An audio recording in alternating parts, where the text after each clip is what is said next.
2026 বিশ্বকাপে গ্রুপ পর্ব থেকে বাদ যাওয়ার চিন্তা এখন থাকছে না বড় দলগুলোর।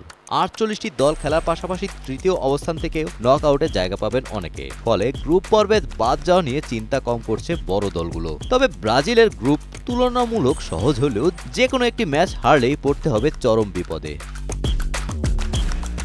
বিশ্বমঞ্চে গ্রুপ সিতে 5 বারের বিশ্ব চ্যাম্পিয়ন ব্রাজিলের প্রতিপক্ষ হিসেবে রয়েছে মরক্কো, স্কটল্যান্ড এবং হাইতি। কাগজে কলমে সেলেসাওরা গ্রুপ সেরা হওয়ার দৌড়ে এগিয়ে থাকলেও সাম্প্রতিক ফর্ম ও টুর্নামেন্টের নতুন ফর্মেট দলটিকে এক চুলো ছাড় দেওয়ার সুযোগ দিচ্ছে না। শক্তির বিচারে গ্রুপে সবচেয়ে দুর্বল দল হাইতি, যাদের বিপক্ষে বড় ব্যবধানে জয় ছাড়া কিছুই ভাবছে না ব্রাজিল। এদিকে স্কটল্যান্ডও তুলনামূলক দুর্বল দল। ইউরোপিয়ান এই দলটি শারীরিকভাবে শক্তিশালী ফুটবল খেললেও ব্রাজিলের আক্রমণ ভাগের সামনে বড় বাধা হওয়ার কথা নয়।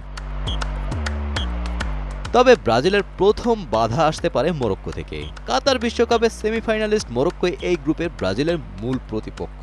আগামী 13 জুন এই মরক্কোর বিপক্ষেই ম্যাচ দিয়ে বিশ্বকাপ অভিযান শুরু করবে কার্লো আনচেলত্তির দল। মরক্কো রক্ষণভাগে অত্যন্ত নিরেট এবং যে কোনো বড় দলকে চমকে দিতে ওস্তাদ। প্রথম ম্যাচে যদি ব্রাজিল মরক্কোর কাছে পয়েন্ট হারায় বা হেরে বসে, তবে গ্রুপ সেরা হওয়া কঠিন হয়ে পড়বে। সেই সাথে মনোবল ভেঙে যেতে পারে সেলেসাওদের।